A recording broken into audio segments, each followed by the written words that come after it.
इंदौर के भागीरथपुरा की घटना के बाद हर कोई पीड़ित परिवार के साथ खड़ा हुआ है। आज महिला कांग्रेस ने शहर के रीगल चौराहे पर एकत्रित होकर पीड़ित परिवारों के प्रति अपनी संवेदना व्यक्त की। सभी ने शांतिपूर्वक मोमबत्तियां जलाकर दिवंगत आत्मा की शांति के लिए प्रार्थना की और ईश्वर से उन्हें अपने चरणों में स्थान देने की कामना की। महिला कांग्रेस के नेताओं ने कहा कि ये केवल एक परिवार का नहीं बल्कि पूरे समाज का दुख है। उन्होंने बताया कि इस दुख की घड़ी में कांग्रेस पार्टी और सभी लोग पीड़ित परिवारों के साथ खड़े हैं। महिला कांग्रेस की नीतियों ने बताया कि इस कड़ी में 11 जनवरी को बड़ा गणपति मंदिर से लेकर राजवाड़ा तक न्याय यात्रा भी निकाली जाएगी। नेताओं ने कहा कि सरकार की ओर से जो मुआवजा राशि घोषित की जा रही है वह नाकाफी है। उनका कहना है कि 2 लाख रुपए की कोई कीमत नहीं होती, खासकर तब जब किसी परिवार का कमाने वाला सदस्य चला गया हो और पूरा परिवार उसी पर निर्भर रहा हो। ऐसे में केवल औपचारिक मुआवजा देकर अपनी जिम्मेदारी से नहीं बचा जा सकता। महिला कांग्रेस ने मांग की है कि मामले की संवेदनशीलता को देखते हुए पीड़ित परिवारों को कम से कम 1 करोड़ रुपए का मुआवजा देना चाहिए। इसके साथ ही परिवार के एक सदस्य को नगर निगम या किसी शासकीय विभाग में नौकरी दी जाए ताकि परिवार का भविष्य सुरक्षित हो सके।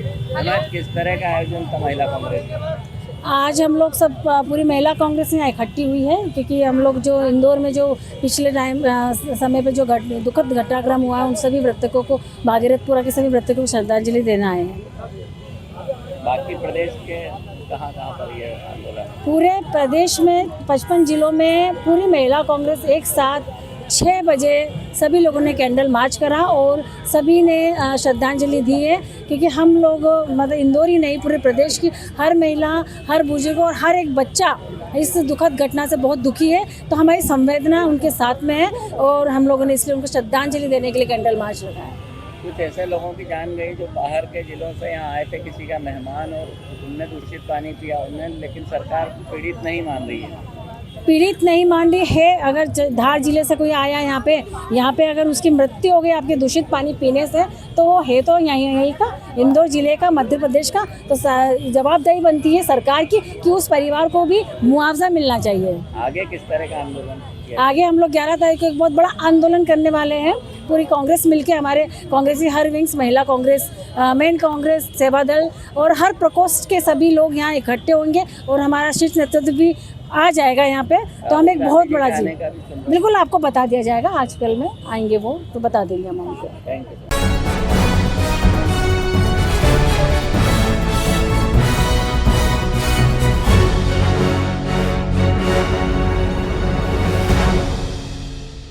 हाईवे पुलिस चौकी यातायात प्रभारी पदम सिंह भाटी स्टाफ द्वारा खलगाट चौराहे पर बगैर परमिट फिटनेस बीमा सभी दस्तावेजों को चेक किया गया।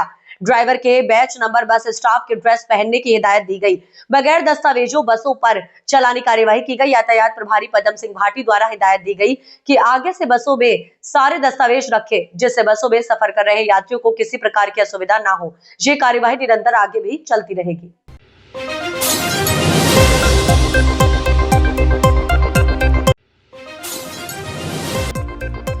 इंदौर क्राइम ब्रांच ने कार्यवाही करते हुए एक आरोपी को प्रतिबंधित कोकीन के साथ गिरफ्तार करने में सफलता हासिल की है।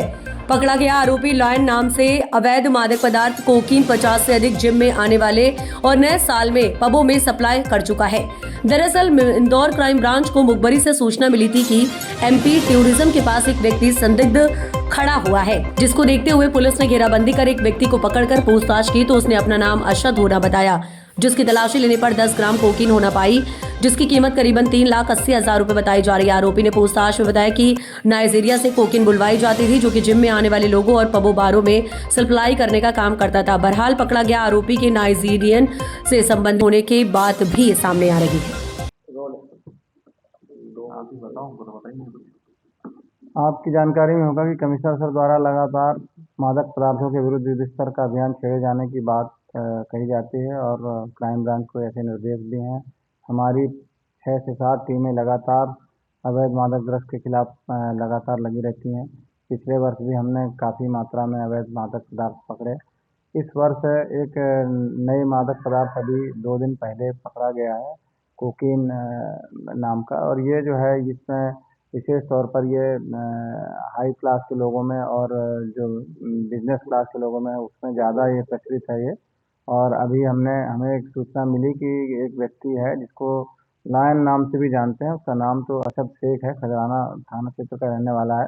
तो वो रिपीटेडली दिल्ली से भी और यहाँ आसपास के कुछ लोगों से भी वो ये कोकेन इकट्ठा करता है और लोगों को सप्लाई करता है। कोकेन के अंतर्राष्ट्रीय बाजार में कीमत लगभग 20,000 रुपये पर ग्राम है। मतलब हम लोगों ने ये जो पकड़ा है अभी ये मुखबिर की सूचना पे 10 ग्राम कोकेन पकड़ा, जिसकी अंतर्राष्ट्रीय बाजार में कीमत 2 लाख रुपए है। सूचना ये मिली थी कि असद शेख अपने एक बिना नंबर की स्कूटी से आ रहा था और यहाँ लोगों को सप्लाई देने के लिए वो आ रहा था। जैसे ही वो 12 पत्थर के पास में पहुंचा तो हमारी क्राइम टीम को जो सूचना थी उसके आधार पर हमने उसको पकड़ा और जब तलाशी ली तो उसके कब्जे से लगभग 10 ग्राम कोकेन मिला है। और अभी प्रारंभिक रूप से जो पूछताछ किया गया है तो उसने खुद बताया कि मेरे को यहाँ लॉयन नाम से जानते हैं।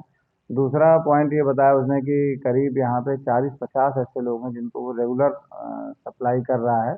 अभी इसने ये भी बताया कि दिल्ली में कोई नाइजीरियन है उससे भी ये 3-4 बार लेकर के आया है। कई बार ये फ्लाइट से भी आना जाना करता था, लेकिन ये जो ड्रग्स लेकर के आता था वो बस के जरिए या ट्रांसपोर्टरों के जरिए ये उनको दे देता था और पार्सल यहाँ पे रिसीव कर लेता था। और यहाँ पे लोकल में भी वो 1-2 लोगों से लेता था। और यहाँ करीबन 40 से 50 लोग उसके ऐसे ग्राहक थे जिनको वो लगातार ये डिस्ट्रीब्यूट कर रहा था समय समय पर। और इस तरीके से महीने में ये 3-4 राउंड इस तरीके से लगातार 10 लोगों को देता रहता था। अभी इसको हम लोगों ने 8/21 भी NDPS एक्ट के तहत गिरफ्तार किया है। अब इससे पुलिस रिमांड लिया जा करके अभी इससे पूछताछ की जा रही है। जो 40-50 लोगों के नाम के बारे में जानकारी है तो हम इसके मोबाइल नंबर को देख रहे हैं। अब इसमें जो भी नंबर सेव हैं उनके बारे में हम अब इसकी जानकारी लेंगे। यहाँ कौन कौन लोग हैं जो इस ड्रग्स के शौकीन हैं उन सब के बारे में इससे जानकारी लेंगे। ये भी मालूम पड़ा है कि ये जो व्यक्ति है ये 3-4 महीने से लगातार सक्रिय था। नए साल में भी ये कुछ पबों में और कई जगह में इसने क्लबों में भी सप्लाई करने की कोशिश की थी। अब इससे इस संबंध में पुलिस रिमांड लेकर के जब विस्तृत पूछताछ करेंगे तो ये सारी चीज़ें सामने आ जाएंगी। बैकग्राउंड क्या है सर उसका? ये 12वीं तक पढ़ा है और ये जो है पेशे से जिम ट्रेनर है, अपने आप को जिम ट्रेनर बताता है और लोगों को ये नशे के गिरफ्त में लेने के लिए तरह तरह के लोगों के कांटेक्ट नहीं ढूंढता है और इस तरह से लोगों को जोड़ता है और फिर उनको नशे का आदी बना देता है। जिम में जो लोग आते थे कि उनको भी सप्लाई कर देता है? अभी इस संबंध में हाँ बिल्कुल इस संबंध में हम पूछताछ कर रहे हैं कि जिम के कितने लोगों को इसने इस तरह के नशे का शिकार बनाया। अभी पुलिस रिमांड लेकर के हम पूछताछ करेंगे और इस सारी सच्चाई सामने लेकर आएंगे। तो क्या दिल्ली पुलिस के साथ सहयोग में उसे भी कोई अरेस्ट करने की? हमारे पास उसका नाम नहीं आया है, मोबाइल नंबर आया है। अभी हम उसके बारे में तो होगा जानकारी हासिल करेंगे। चूँकि ये उसने बताया कि 3-4 महीने पहले उसने लिया था और उसके बाद से वो यहाँ लोकल में ही किसी से ले रहा था। उसका नाम अभी हम बता नहीं सकते आपको। तो वो जो है वो जो नाइजीरियन है उसका अभी उस मोबाइल नंबर पर सक्रिय है कि नहीं है या उसने कोई अन्य नंबर बदला है, ये सब जानकारी लेने के बाद उसकी भी गिरफ्तारी की जाएगी।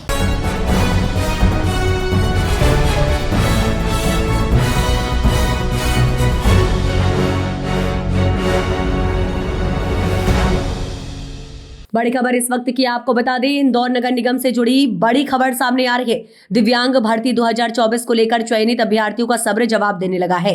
दस्तावेज सत्यापन की प्रक्रिया 5 मार्च 2025 को पूरी हो चुकी है। इसके बावजूद अब तक नियुक्ति आदेश जारी नहीं किए गए हैं। इसी को लेकर आज विकलांग बल संगठन के पदाधिकारी और चयनित दिव्यांग अभ्यर्थी मध्य प्रदेश के करीब 5 जिलों से इंदौर नगर निगम कार्यालय पहुंचे। दिव्यांगजन 4 से 5 घंटे तक ठंड के मौसम में भूखे प्यासे नगर निगम परिसर में बैठे रहे और नियुक्ति आदेश जारी करने की मांग करते रहे।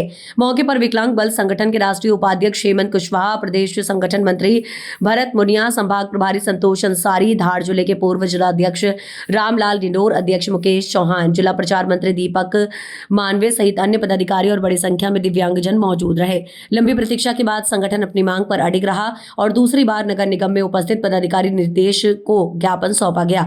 फिलहाल नियुक्ति आदेश को लेकर कोई स्पष्ट समय सीमा सामने नहीं आई है। खबर पर हमारी नजर बनी हुई है। शहर क्राइम ग्राउंड रिपोर्ट M हकीम लखन राठौर।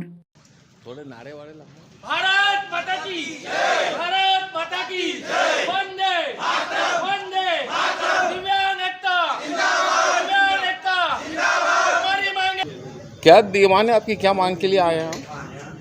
हमारी मांगे जो नगर निगम से जो वैकेंसी निकाली गई थी उस पे हमारे दिव्यांगों की बहुत सारे की 306 लोगों की नियुक्ति हुई है। उन पे ये नियुक्ति हुई है। उन पे ये नगर निगम वाले अमल नहीं कर रहे हैं और उस बात को लेकर हमारा विकलांग बल संगठन इन नगर निगम नियुक्ति के लिए इनका साथ देने और इनका सहयोग करने मध्य प्रदेश से पूरा विकलांग बल संगठन 5 जिलों से लगभग आए हैं और काफ़ी संख्या में और भी आने वाले हैं।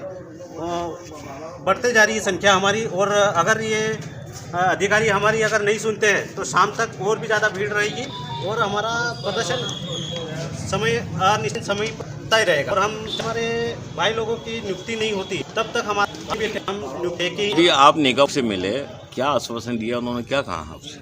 उन्होंने आश्वासन तो फ़ोन पे जो बात हुई वही अभी बता दिया। उन्होंने बोला कि भोपाल से हम कर रहे हैं कोशिश आपकी, तो भोपाल से आएगा तब हम करेंगे। तो ये तो 8 महीने से इन लोगों को बताते जा रहे हैं, तो कोई से होता है तो अन्य समय भी नहीं दिया और हमें समय 1 दिन से ज़्यादा दिन हम भी नहीं दे पाएंगे क्योंकि हम इसीलिए आए हैं। पूरे मध्य प्रदेश से कम 5 जिलों से आके बैठे हैं।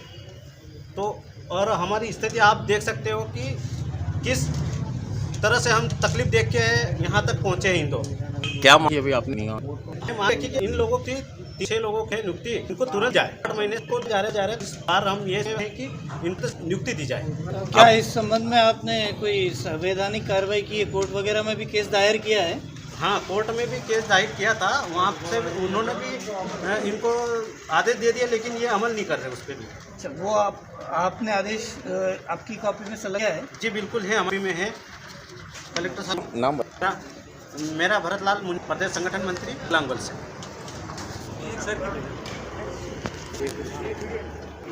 कौन सी प्रमुख मांग थी?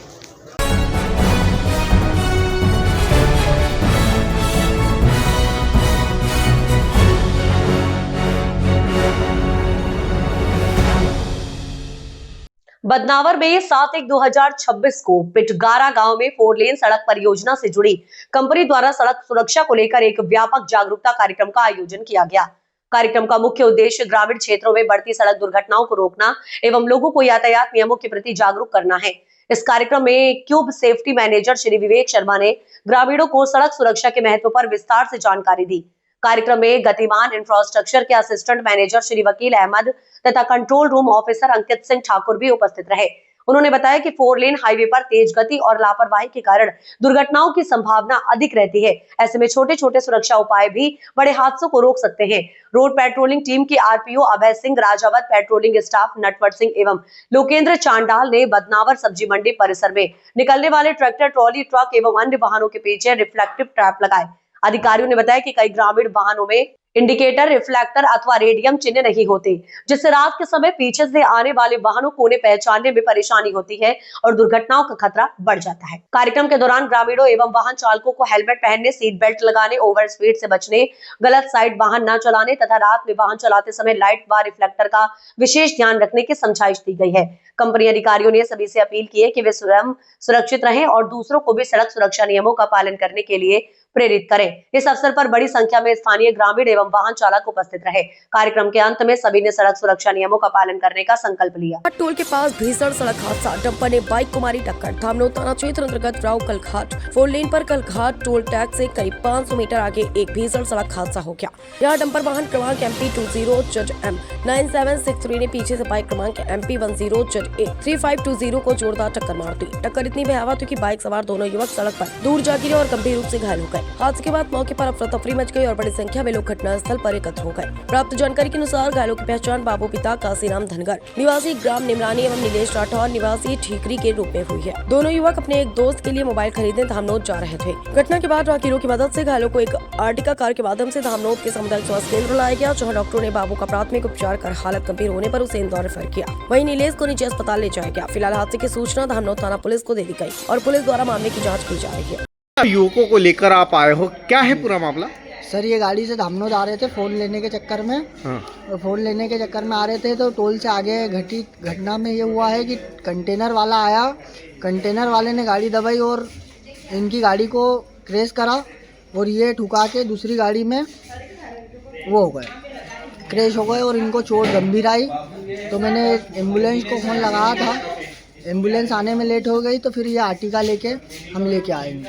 ये कहाँ के रहने वाले बेटा? ये एक बाबू धनगर है, निमरानी का रहने वाला, नीलेश राठौड़ है, ठिकरी का रहने वाला। ये दोनों मेरे फ्रेंड है। बाबू धनगर मेरा फ्रेंड है, तो उसको लेके आया था, उसका फ्रेंड नीलेश। आपका नाम क्या है? मेरा नाम राजा यादव है सर। कहाँ के रहने वाले? मैं रहने वाला मनावर का हूँ, खलगाट रहता हूँ। के पास सड़क दुर्घटना में 2 युवकों को लाया है, क्या है पूरा मामला?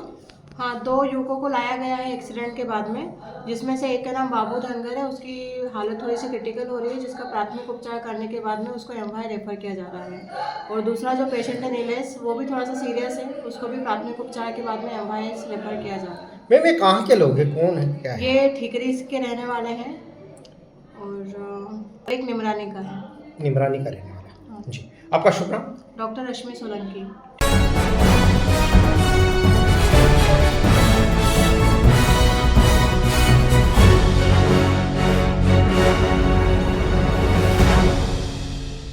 बड़ी खबर इस वक्त की टांडा नगर के समीप वन परिक्षेत्र टांडा के ग्राम बड्डा में जंगली जानवर के हमले से 3 व्यक्ति घायल हुए हैं। दरअसल आपको बता दें कि घायल व्यक्तियों ने बताया कि बच्चे बकरी चरा रहे थे, बच्चों पर लोमड़ी ने हमला किया। उसको बचाने के लिए हम आगे आए तो उसने हमें भी बुरी तरह घायल कर दिया। हमने बड़ी मुश्किल से बच्चों को बचा पाए। घायलों में मुख्य रूप से शिवम गमर सिंह उम्र 19 वर्षीय बर्दा, पीयूष शांतिलाल 7 वर्षीय बर्दा, बाथू बूचर 60 वर्षीय बर्दा। प्रत्येक दर्शी ने बताया कि लोमड़ी पागल हो गई है, इस कारण हम पर हमला किया गया। घायल व्यक्तियों को प्राथमिक स्वास्थ्य केंद्र टांडा पर लाया गया, जहां डॉक्टरों के द्वारा प्रारंभिक उपचार कर सभी हॉस्पिटल में भर्ती कराया गया है। घायल व्यक्तियों को प्राथमिक स्वास्थ्य केंद्र टांडा पर लाया गया, यहाँ डॉक्टरों के द्वारा प्रारंभिक उपचार कर अभी हॉस्पिटल में भर्ती किया गया है। प्राथमिक स्वास्थ्य केंद्र से वन विभाग को सूचित किया गया, जिस पर वन विभाग की टीम ने अस्पताल में आकर घायलों के बयान लिए हैं। भैया क्या घटना हुई आज आपका? यार मेरा पूरा और पिताजी ने बुकड़ी भैंस ग्वाल था, तो लुकड़ी ने अचानक आके न हमला कर दिया छोटा छोरा पे। फिर मेरा छोरा बचाने के लिए गया शिवम, उनको भी हमला करी, फिर पिताजी को उनको भी हमला कर दिया। ठीक है, कौन से गांव की बात है ये? बड़दा नदी पार। आपका नाम? कमर सिंह रावत। 3 मरीजों का कहना है कि इन्हें जंगली जानवर ने अपने जबड़े से उन्हें चोट आई है और उनका बताना ये है कि लोमड़ी द्वारा उन पर हमला हुआ है। ग्राम बड़दा की ये बात है। सवेरे 9 बजे ये घटना हुई है और CHC टांडा में ये लोग आए, इनका प्राथमिक उपचार कर दिया गया है और बाकी जो भी जांच वगैरह है अभी चल रही है और फॉरेस्ट डिपार्टमेंट को भी खबर कर दी गई है और अभी तीनों मरीज यहीं भर्ती हैं। तीनों का उपचार जारी है और बाकी इस पर और भी कुछ अगर मिलता है हमें तो हम आपको बताएंगे। डॉक्टर यत्न जैन, CHC टांडा। बड़ी खबर इस वक्त की आपको बता दें, मुरैना जिले की जौरा तहसील में पुरानी सब्जी में पंचायत इमामबाड़े के चबूतरे पर हुए निर्माण को तोड़ने सीएमओ के नेतृत्व में पहुंचा नगर पालिका का अमला। 2 सैकड़ा से अधिक लोग तोड़फोड़ के विरोध में SDM कार्यालय पहुंचे। SDM ने मुस्लिम समाज के लोगों से कहा कि नगर पालिका की जमीन पर चबूतरे के बाद आपके द्वारा निर्माण किया गया, आप खुद उसे निर्माण को आज शाम तक हटा ले, नहीं तो कल नगर पालिका द्वारा उसे हटाने की कार्यवाही की जाएगी। मुस्लिम समाज के लोगों का SDM से कहना था कि दीवार खड़ी कर सेल्टर लगाकर निर्माण कार्य इसलिए कराया गया था कि चबूतरा खुला होने से उक्त स्थान पर आवारा जानवर बैठकर गंदगी करते थे। रात में शराबी शराब पीकर मलमूत्र भी कर जाते थे, क्योंकि ताजियों का पवित्र स्थान है, नियमित रूप से पूजा भी होती थी। दरअसल हम आपको बता दें कि इसलिए हम लोग उक्त निर्माण कार्य को नहीं तोड़े, इसलिए SDM सर से निवेदन करने आए हैं। वहीं SDM शुभम वर्मा का कहना है कि उक्त स्थान नगर पालिका के स्वामित्व का है, बिना अनुमति के चबूतरे पर निर्माण कार्य करा लिया है। जो निर्माण कार्य किया है उसको लेकर जनसुनवाई में शिकायत आई थी, उसी पर से नगर पालिका का ये कार्यवाही कर रही है। हमने सभी लोगों से कहा है कि आप अपने हाथों से आज शाम तक चबूतरे के ऊपर जो निर्माण कार्य उसे खुद हटा लें। प्रकरण में होगा क्या, सितंबर 2022 में जब ये निर्माण कार्य हुआ था उसी दौरान भी नगर पालिका द्वारा निर्माण कार्य को लेकर नोटिस दिया गया था। नोटिस के बाद नगर पालिका द्वारा कोई कार्यवाही नहीं की गई। अब 3 साल बाद नगर पालिका को उक्त चबूतरे पर बने निर्माण कार्य को तोड़ने की याद आई है, जिससे ये मामला नगर में चर्चाओं का विषय बना हुआ है। सीएम साहब, आज अतिक्रमण हटाने की कार्रवाई की गई है, कहाँ पर की गई है? ये सब्जी मंडी चौराहे पे एक तो ताजिए की जगह है, उस पर पक्का अतिक्रमण बना था तो उसको हटवाने की प्रक्रिया है। उसको 4 बजे तक का समय दे दिया है साहब ने। नहीं, ये जो दूसरा जी सब्जी मंडी पे काफी रास्ता अवरुद्ध है आने जाने में, तो उसको मेन रोड पर दिखाते नहीं, सब्जियों की खातिर टोकरियों को ठेलाओं को हटा रहे हैं। सब्जी मंडी में आप उसको हटा रहे हैं, कहाँ से हटाए, किस तरह से हटवाया गया आपके द्वारा? सब्जी मंडी में जो रोड पे लगे हैं वो, ये तो पहले भी हटवाया गया था, तो बार रख लिए थे, आज फिर हटवा दिया, आज वार्निंग दे दी है उन लोगों को ये आना लगाए खाते नहीं, रास्ता अवरुद्ध ना हो। अगर आगे ये फिर लोग करते हैं तो फिर क्या कार्रवाई होगी? आगे करेंगे तो फिर चालान और कात नहीं प्रक्रिया का सामान जब्ती की कार्रवाई होगी। जैसे इमाम बाड़े के उसको जो आप बता रहे हैं जहाँ लोगों ने निर्माण कर लिया है ताइया रखने की पर, वहाँ पे क्या कार्रवाई कर रहे हैं? उसके लिए आज उन लोगों ने ज्ञापन दिया है, आवेदन दिया है सब लोगों ने एक के यहाँ पे, तो 4 बजे तक का समय मांगा है कि अपने हाथों से हटा लेंगे, अपने हाथों से हटा लेंगे तो ठीक है, नहीं तो उसके बाद कार्य करेंगे। उसमें जो दुकान संचालित थी वो तो हट चुकी है, दुकान खाली हो चुकी है, जो पक्का निर्माण बना है वो वाला। नहीं, ये पक्का निर्माण जो कराया गया था लगभग 3 साल पहले कराया गया था, उस दौरान जब निर्माण कार्य हो रहा था उस टाइम पे ये कार्रवाई आपके द्वारा क्यों नहीं रोकी गई? नहीं, जब वो हमारे हाथ में उसमें नहीं थी संज्ञान में, उस टाइम पर किया था वो। क्या किया था? नोटिस जारी किए थे कि आप लोगों ने? नहीं, नोटिस जारी किए हैं, और नोटिस के बाद जब निर्माण कार्य हो गया फिर क्यों, कैसे उसको उसी टाइम या तो हटाना चाहिए था, फिर आज ये नौबत क्यों आई उसको हटाने की? आज इसलिए आई कहते नहीं कि कलेक्टर साहब जिस दिन कातनी दौड़ा पे आए थे मंगलवार दिन सुनवाई में शिकायत की कातनी मुद्दा आवेदन पहुंचा था, उसी पर छोटा जी कार्रवाई कर रहे हैं। उस निर्माण कार्य से क्या परेशानी आती है वहाँ पर? थोड़ा नहीं, कातनी जो शिकायत जो हुई है वो पक्के निर्माण की हुई है। चबूतरा तो कातनी जो इंदिराज है जो वो ताजिया कस्ते के नाम से कातनी चबूतरा कातनी इंदिराज मौके पर जैसे दिख रहा है, जो चबूतरा था उस चबूतरे के ऊपर ही उनके द्वारा कुछ निर्माण कार्य कराया गया है, उसी को हटाने की प्रक्रिया कर रहे हैं। उस निर्माण कार्य से क्या परेशानी होने वाली थी, ये उसको फिर क्यों हटाया जा रहा है? उसको जो तो आवेदन शिकायत मुद्दा आया है कि चबूतरा है तो चबूतरा ही रहे, क्या चबूतरा निर्माण नहीं बनाया जाए? निर्माण जो कराया गया है क्या उस चबूतरे से आगे रोड की तरफ कराया गया है? क्या उससे आवागमन में बाधा हो रही है? चबूतरे पे ही कराया गया है, रोड से, चबूतरे से आगे तो नहीं कराया गया है? रोड पे नहीं है। काफी लोग आपके पास आए थे, क्या मुद्दा था? जन सुनवाई में हमें एक आवेदन प्राप्त हुआ था जिसमें यह बताया गया था शिकायतकर्ता ने कि यहाँ पर ताजिया रखने का जो स्थान है, जो इमामबाड़े के पास जो स्थान है, वहाँ पर स्थायी तौर पे दुकान बनाकर अतिक्रमण कर लिया है। कुछ शिकायत को नगर पालिका सीएमओ द्वारा टेकअप किया गया, अतिक्रमणकर्ताओं को नोटिस जारी किए गए, द्वितीय अवसर देकर पुनः नोटिस जारी किया गया, उसको दुकानों को खाली तो किया गया लेकिन हटाया नहीं गया। तो कुछ जो मुझे वहाँ के लोकल के लोग हैं और जो समान धर्म वाले लोग हैं, जो मुस्लिम समाज के लोग मेरे पास आए थे ये निवेदन करने कि वह स्वयं से अतिक्रमण हटा लेंगे और हम उनको एक अवसर दिया जाए, जेसीबी का उपयोग नहीं किया जाए। तो हमने उनकी बात को आंशिक तौर पर स्वीकार करते हुए आज का अवसर दिया है कि वो स्वतः अपना अतिक्रमण हटाए। उनके साथ ज़रा ये कहना था कि सब जो निर्माण कार्य कराया है वो चबूतरे के ऊपर कराया गया है, ना तो उससे आवागमन बाधित होता है, ना जाम लगता है, सुरक्षा की दृष्टि से कराया है। बीच बीच में बरसात में या खुला रहने से वहाँ गंदगी, जानवर घुसते थे, शराबी उत्पाद मचाते थे, इस उद्देश्य को लेकर उनके द्वारा उसका निर्माण, उनके द्वारा इस प्रकार का निर्माण कराने से पहले कोई अनुमति तो ली नहीं गई। अगर ली गई होती तो मेरे या नगर पालिका के सामने उसका प्रस्तुतिकरण तो नहीं किया गया, नंबर 1। नंबर 2, ये बात सही है कि अगर उस स्थान को वो धार्मिक तौर पे उपयोग करना चाहते हैं तो जो उनका पवित्र मंथ आता है, जो त्यौहार आते हैं, उस समय जिस परंपरा से वो करते आए कर सकते हैं, लेकिन उस पर अगर आंधी बारिश की समस्या है तो उस दौरान पे अस्थायी तौर पे त्रिपाल लगा सकते हैं, जैसे अपन कई बार करते हैं कि रोड के किनारे अपन त्योहारों के समय उपयोग कर लेते हैं। उस प्रकार का उपयोग तो वो भी कर सकते हैं जैसे बाकी के धर्मावलंबी अपने अपने त्यौहार के तौर पे करते हैं। इसका तात्पर्य ये नहीं कि उसको स्थायी तौर पे पक्का निर्माण कर लिया जाए। 22 सितंबर 2022 को नगर पालिका द्वारा इनको नोटिस दिया गया था, निर्माण कार्य क्यों कर रहे हैं आप, इसको बंद करें जी। उसके बाद पूरा निर्माण कार्य हो गया।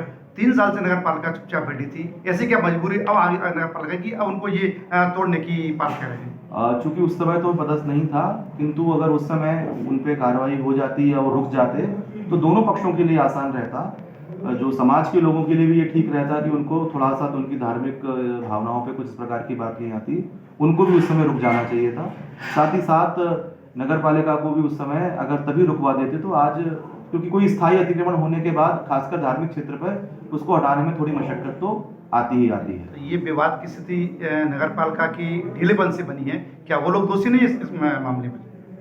अब वो दस्तावेज तो मेरे पास नहीं है, जैसा आप बता रहे हैं 2022 में नोटिस दिया गया था। अगर मैं मानता हूं कि उस समय उनको रुकवा देना चाहिए था।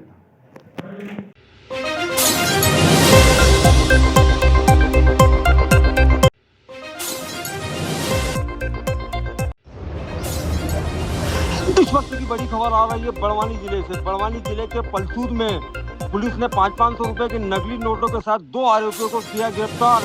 एवं मामले में खुलासा करते हुए एसपी ने बताया कि गुरुवार 12 बजे के दरमियान एसपी जगदीश रावल ने बताया कि आरोपी कलर प्रिंटर के माध्यम से ये नकली नोट छाप रहे थे।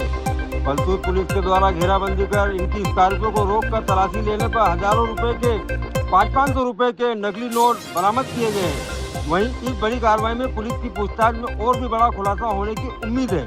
दरअसल ये दोनों आरोपी कलर प्रिंटर के माध्यम से नकली नोटों का निर्माण कर रहे थे। वहीं पूछताछ में ये बड़ा खुलासा होने की उम्मीद बताई जा रही है। देखिए, पलसूद पुलिस को कल सूचना प्राप्त हुई थी। एक स्कॉर्पियो गाड़ी से 2 व्यक्ति आ रहे हैं पलसूद तरफ। उनके पास नकली नोट हो सकते हैं। सूचना पर तत्काल थाना प्रभारी ने अपनी टीम के साथ पहुंच के गाड़ी को रोका और उसकी तलाशी ली। उसमें 2 लोग थे, उनकी भी जामा तलाशी ली गई। तो उनके पास 500 के नकली नोट बरामद हुए। उसमें कुल 98 500 के नोट थे। इस तरह से 49,000 रुपये उन दोनों के पास से जब्त हुए। और जब्ती के बाद जब उनसे पूछताछ की गई तो वो भागीराम जो है सिलावद में कियोस्क सेंटर चलाता है और उसने कलर प्रिंटर से ये नोट तैयार किए हैं, ऐसा उसने बताया। और फिर उसकी दुकान पे जाके तलाशी ली गई और कलर प्रिंटर और वो जो पेपर है वो वहाँ से जब्त हुआ है। ये जो भागीराम है कियोस्क का काम करता है और कलर प्रिंटर के माध्यम से उसने ये नोट बनाए हैं। उसमें उनको दोनों को गिरफ्तार किया गया है और उनसे ये नोट और कलर प्रिंटर जब्त हुआ है। अपराध कायम कर लिया है और पुलिस अभी जांच कर रही है। कहाँ ले जा रहे थे? ये अभी तो कहीं ऐसा चलाने के उसमें थे कि पलसूद बाजार में इसको चलाया जाए। अभी प्रारंभिक रूप से अभी जांच हुई है और अभी इनसे और पूछताछ करेंगे कि आगे ये इनकी कहीं कोई कनेक्टिविटी तो नहीं है, कहाँ चलाने वाले थे। इस संबंध में अभी पूछताछ कर रहे हैं।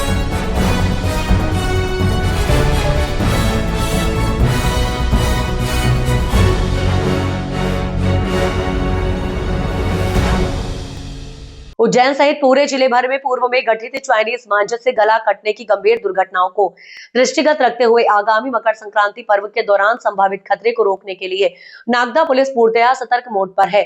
पतंगबाजी के उत्साह में आमजन की सुरक्षा से कोई समझौता न हो, इसी उद्देश्य से क्षेत्र में चीनी मांझे चाइनीज डोर की बिक्री एवं खरीदी पर सख्त निगरानी रखी जा रही है। नागदा पुलिस द्वारा लगातार दुकानों की चेकिंग की जा रही है तथा सभी दुकानदारों को स्पष्ट और सख्त हिदायत दी जा रही है और वे किसी भी स्थिति में चीनी मांझे की बिक्री न करें। यह मांझा न केवल अवैध है बल्कि जानलेवा भी है। इसके उपयोग से राहगीरों, दोपहिया वाहन चालकों, बच्चों और पक्षियों की जान को भी खतरा उत्पन्न होता है। इसकी खरीदी बिक्री करने वाला व्यक्ति कानूनन अपराध का भागीदार माना जाता है, जिसके विरुद्ध कठोर वैधानिक कार्रवाई की जाएगी। नागदा पुलिस सभी नागरिकों से अपील करती है कि वे पर्व को सुरक्षित, जिम्मेदार और मानवीय तरीके से मनाएं। दूसरों की जान के साथ खिलवाड़ न करें। आपको भी यदि किसी व्यक्ति को चीनी मांझे की बिक्री, भंडारण या उपयोग से संबंधित कोई भी जानकारी हो तो तत्काल नागदा पुलिस को सूचित करें। आपकी सूचना केवल न अपराध की रोकथाम बल्कि किसी की जान बचाने में भी सहायक हो सकती है।